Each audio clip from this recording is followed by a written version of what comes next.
রমাদানুল কারীমের শেষ দশকের প্রতিটি রাত একটুও না ঘুমিয়ে সারা রাত জেগে থাকা এবং জেগে ইবাদতবন্দি করা, এটা নবী আলাইহিস সালামের গুরুত্বপূর্ণ একটি সুন্নাহ।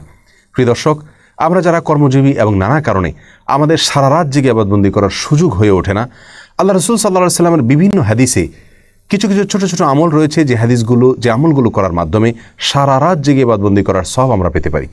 সেরকম কিছু আমল আজ আমরা শেয়ার করতে চাই। তোমাদের প্রথম আমলটি হলো এশা এবং ফজরের সালাত জামাতের সাথে আদায় করা। এ বিষয়ে সহিহ মুসলিমের এক হাদিসে বর্ণিত হয়েছে, রাসূল আকরাম সাল্লাল্লাহু আলাইহি ওয়াসাল্লাম ইরশাদ করেছেন, মান সাল্লাল আশা ফি জামাআতিন কানা কা কিয়ামি নিসফি লাইলা। যে ব্যক্তি এশার নামাজ জামাতের সাথে আদায় করবে, আল্লাহ সুবহানাহু ওয়া তাআলা তাকে অর্ধ রাত জেগে ইবাদতবন্দি করা, দাঁড়িয়ে ইবাদতবন্দি করার সমান সওয়াব দান করবেন। ওমান সাল্লাল আশা ওয়াল ফজর মাল জামাআ ও ফি জামাআ কানা কা কিয়ামি লাইলা। আজ যে ব্যক্তি এশা এবং ফজর উভয় সালাত জামাতের সাথে আদায় করবে, আল্লাহ সুবহানাহু ওয়া তাআলা তাকে সারা রাত জেগে ইবাদত করার, দাঁড়িয়ে ইবাদত করার সওয়াব দান করবেন। দ্বিতীয় আমল হলো ইমামের সঙ্গে এশার সালাত এবং তারাবির সালাত সম্পূর্ণ শেষ মুহূর্ত পর্যন্ত থেকে আদায় করা। এ বিষয়ে তিরমিজি এবং আবু দাউদে বর্ণিত হাদিসে রাসূল আকরাম সাল্লাল্লাহু আলাইহি ওয়াসাল্লাম ইরশাদ করেছেন, ইন্নার রাজুলা ইযা সাল্লা মা'আল ইমামি হাত্তা ইয়ানসারিফা হুসিবা লাহু কিয়ামুল লাইলা। যে ব্যক্তি ইমামের সঙ্গে রাতে সালাত আদায় করে, এশা পড়ে, তারাবি পড়ে এবং ইমাম চলে যাওয়া পর্যন্ত তিনি অপেক্ষা করেন, অর্থাৎ শেষ পর্যন্ত থাকেন সালাত ইমামের সঙ্গে, এই ব্যক্তিকে আল্লাহ সুবহানাহু ওয়া তাআলা রাতে দাঁড়িয়ে, সারা রাত জেগে দাঁড়িয়ে ইবাদত করার সমান সওয়াব দান করেন। তৃতীয়ত হলো রাতের যে কোনো সময় 100 আয়াত তেলাওয়াত করা। এ বিষয়ে সহিহুল জামে একটি হাদিস বর্ণিত হয়েছে, যে হাদিসে নবী আলাইহিস সালাম ইরশাদ করেছেন, যে ব্যক্তি রাতে 100টি আয়াত তেলাওয়াত করে, আল্লাহ সুবহানাহু ওয়া তাআলা তাকে সারা রাতের ইবাদতের সমান সওয়াব দান করেন, যে কোনো জায়গা থেকে 100 আয়াত তেলাওয়াত করলে রাতের ভিতরে।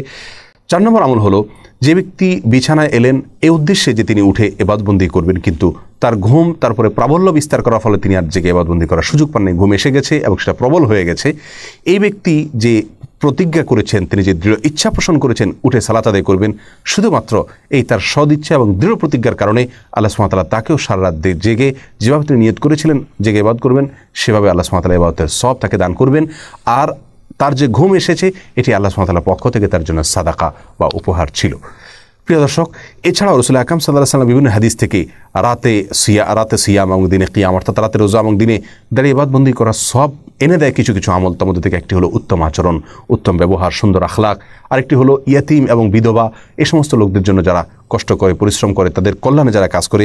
তৃতীয়ত হলো জুমার দিনের যত আদব আছে, যত সুন্নাহ আছে, সেগুলোকে যারা ফলো করেন এবং মেনে চলেন। আর চতুর্থত হলো আল্লাহর রাস্তায় রাত জেগে যারা পাহারাদারির কাজ করেন একদিন এবং এক রাত, তাদেরকে আল্লাহ সুবহানাহু ওয়া তাআলা রাত জেগে ইবাদতের সওয়াব দান করে থাকেন। প্রিয় দর্শক, অতএব আমরা এই সমস্ত আমলগুলোর মাধ্যমেও রমাদানুল কারীমের শেষ দশকে রাত জেগে ইবাদতের সওয়াব আমরা নিজের করে নেওয়ার চেষ্টা করতে পারি। তবে বলাই বাহুল্য, সারা রাত জেগে ইবাদত বন্দেগী করা আর এই সমস্ত আমলের মাধ্যমে শর্টকাট ওয়েতে ইবাদত বন্দেগীর সওয়াব অর্জন করা, দুইটা আসমান এবং জমিন যেরকম তফাৎ, তার চেয়ে বেশি তফাৎ এই দুইটার মধ্যে রয়েছে। অতএব আমরা চেষ্টা করব রমাদানের শেষ দশকের প্রতিটি রাত জেগে ইবাদতবন্দি করার। যদি সেই সুযোগ না হয়, তাহলে অন্তত চেষ্টা থাকবে এই সমস্ত আমলগুলোর মাধ্যমেও আমি সারা রাত জেগে ইবাদতের সওয়াব যেন নিজের করে নিতে পারি। লাইলাতুল কদর যেন আমার মিস না হয়, লাইলাতুল কদরের ইবাদতের সওয়াব যেন আমি পেতে পারি। আল্লাহ সুবহানাহু ওয়া তাআলা দেখবেন আমার প্রচেষ্টা, আমার ইচ্ছা, আমার সাধনা, আমার আন্তরিকতা।